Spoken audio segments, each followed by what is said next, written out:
Salut, I'm Akshara and I cleared the TEF Canada exam, and in this channel I talk all about the French language, TEF TCF Canada exam and Canadian immigration through French. In this video I'll be answering some of the most frequently asked questions about my journey and some of the most important questions about how to get started on the French journey. So I know this process can be really overwhelming, especially when you're just starting out, but don't worry, I'm here to break it down for you into simpler terms. So if you're new here, do hit the subscribe button below so you don't miss out on any new videos related to French or TCF and TEF exam. And with that, let's get right into the video.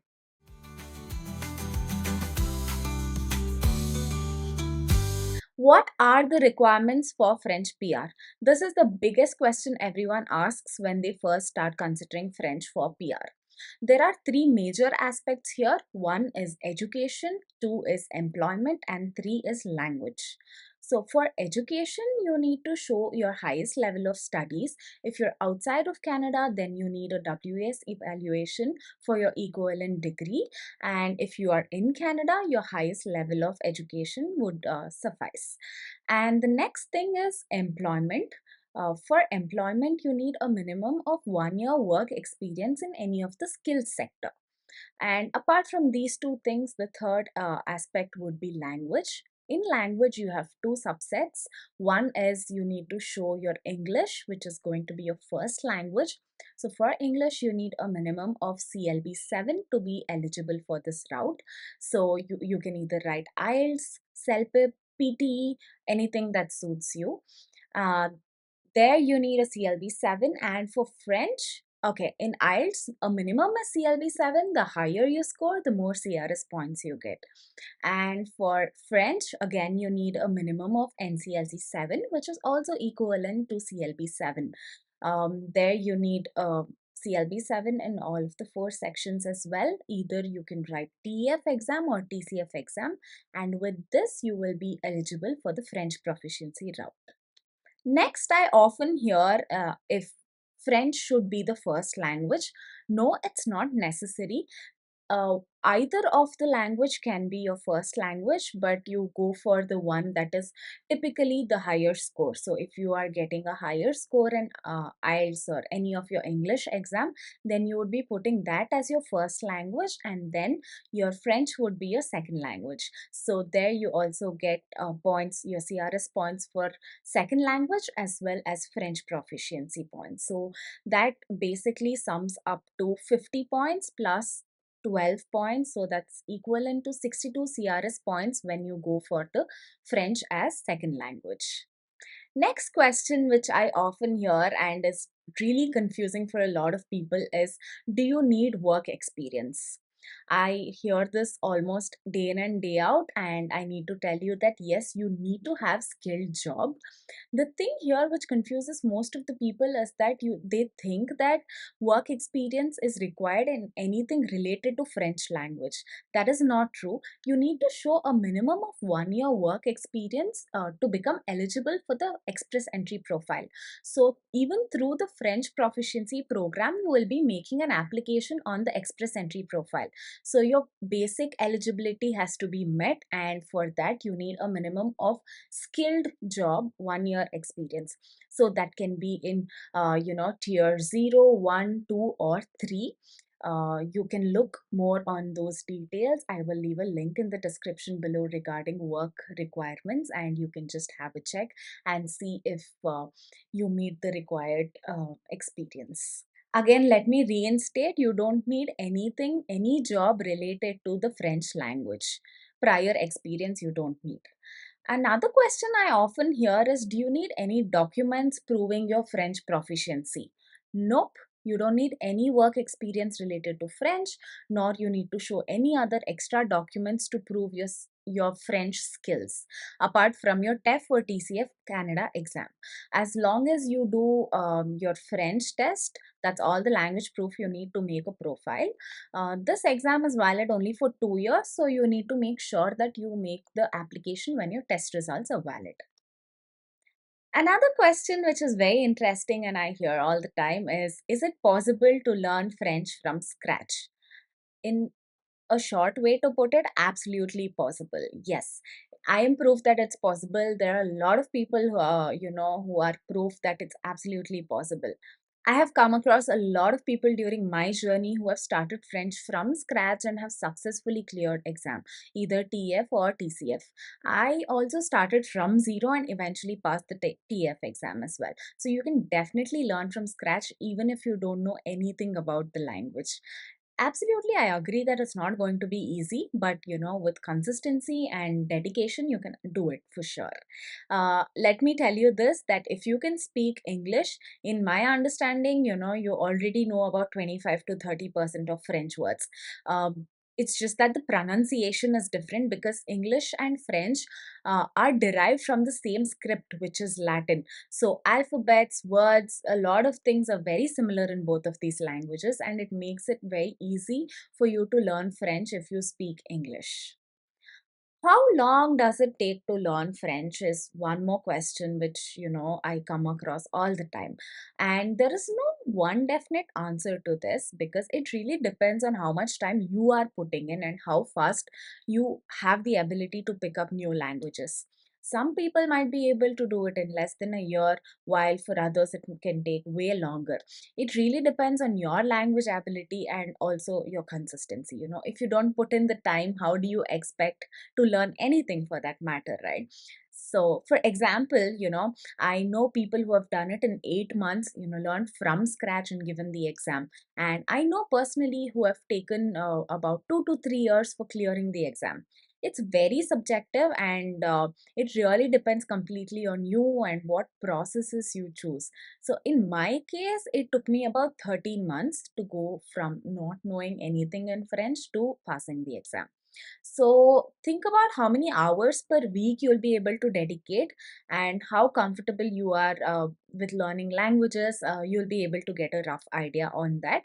Or better yet, uh, have a timeline and then reverse work based on how much hours you'll have to give in to attain that particular level. So I hear this question when people are just starting off, which is TEF or TCF. Which one should I take? Here's my advice. Don't worry about TEF or TCF when you're just starting out. Your focus should be on learning the language first. Because the decision between TF and TCF comes only later on, when you're closer towards the exam preparation. Both are accepted for Canadian PR, both are literally evaluating the same things, and you need the same level of scores as well in both of the exams. There are really small differences, yes, I agree. There are some external things like which exam is offered in your city or what are the dates, and coming to the exam there are some really minute details which you will be able to figure out once you're towards the exam preparation, because you will have your own personal strengths and weaknesses, and based on that you'll be able to evaluate what works best. So don't bother about it when you're starting off. Just focus on first picking up the language, and then when you're towards the exam, you'll be able to determine. This is not something that you should worry initially. Next, people ask me what is the best way to study for French for TF or TCF exam. So, okay, I understand now you have decided to take up the French path. What do I do? How do I start? Yes, there are multiple ways to progress. There are various different options like self study, online courses, private classes. Each of it has its own pros and own cons, and there's no exact right or wrong way, right? So it's a very subjective thing, and you need to be able to identify what works best for you based on what your goals are and what your timeline looks like. But in my understanding, seeing my personal journey and a lot of other people as well, I've come to understand, yes, self study is a great way to go. A lot of people have done it, but it can also be disastrous. It is really hard, I'm going to admit it, and there's a lot of time and energy spent on figuring out where to study, what to study, a lot of other things. Am I studying the right thing? All of that, rather than actual studying part itself. So, if you ask me, structure is extremely important. You need feedback, you need guidance throughout, especially when you're in your fundamentals, to make sure that you're learning things the right way, right? That's why I said it can be disastrous, because what if you learn something, for example, a pronunciation, there's nobody really to tell you what you said was right or wrong. So, by chance, if you learn something wrong and then 3 months later figure out, okay, so this is not how it is, this is how it is, it's very hard to rewire your brain into relearning something. Uh, so, it's hard to unlearn and relearn, right? So, in my understanding, having a structure, taking private coaching is like the most efficient way to go, especially when you're, looking at such a challenging task of going up until B2 plus and also giving an exam. Because learning a language can be endless, but if you're looking at giving an exam, there's a different specific way to orient yourself to, prepare for the exam as well. All right, now let's go on to the next question, which is what's the difference between DELF and TEF or TCF? DELF versus TEF or TCF exam. So, DELF is a general French language diploma or a certification, you can call it, whereas TEF and TCF is used for the government purposes, which is to apply for the PR, like the whole process, immigration purpose. Yeah, but DELF is more about assessing your overall French proficiency at different levels, be it A1, A2, B1, B2. But it's not used for Canadian immigration. For PR, you need to take either TEF or TCF exam. But I have made an entire video, detailed video on explaining the differences and when should you give DELF and all of those things. So you can definitely check it out here to know more in detail. Everybody is really curious to know how my journey was like how long did it take, what did it look like. So my personal journey was quite a ride, to be honest. It took me about 13 months to learn from scratch and to give the exam and clear it successfully, to get the NCLC 7. I took about 3 months gap maybe in between because I needed a break, and it also takes time sometimes to get result, and then you have to wait for it and all of those things as well. But I'll be honest, it was definitely not a smooth sailing.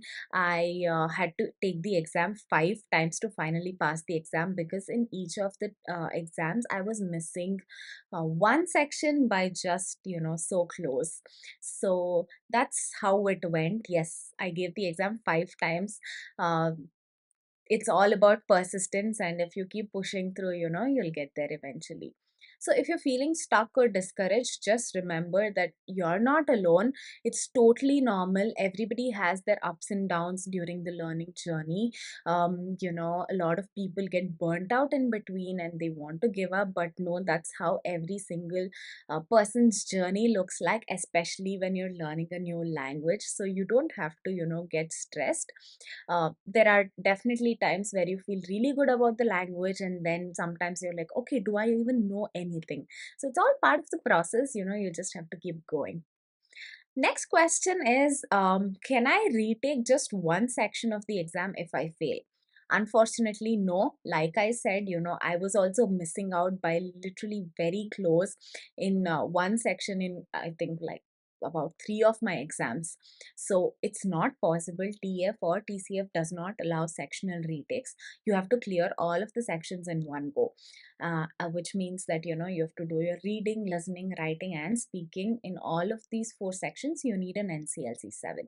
So that's why it's very important for you to be well prepared and progress for all of these parts at the same level. This question is something everybody loves asking. How many hours a day did I study? Okay, so this is pretty tricky. Initially, when I started out, I was giving at least 4 hours a day for about 6 months straight up. But when I started preparing for the exam, I would say that I used to spend a lot more hours, let's say 6, 7, 8, depending on how close the exam was. And then there were days where I didn't study anything actively at all, but I watched a lot of movies, shows, maybe French on YouTube. I would say all that also accounts for spending time on French as well, but it's just more in a passive way. So I always say, if you want to take breaks and if you're not able to study actively, always just engage yourself in French language either through movies or shows and things like that, so that way you're just always in the language. So yeah, I would say that I was really consistent. I would put at least 4 hours on an average, I would say. Yeah, that was what how my journey looked like. And yeah, that was pretty much it with all of the questions. I hope this video helped you clear some of your questions about French and how to prepare, what's it like, and everything. I'll end this with my favorite line, which is learning French is a marathon, it's not a sprint. So it's a really long game, and you just have to keep going at it. And then at the end of it, you would have reached your final destination. And with that, we are at the end of the video. If you do want some personalized guidance, you can book a session with me. I will leave the description in the link below. Don't forget to subscribe if you want more such tips and advice on learning French and Canadian immigration. And if you have any more questions, feel free to drop them in the comment section below and I'll answer them for you. That's it for this video. I'll see you in the next one. A bientôt.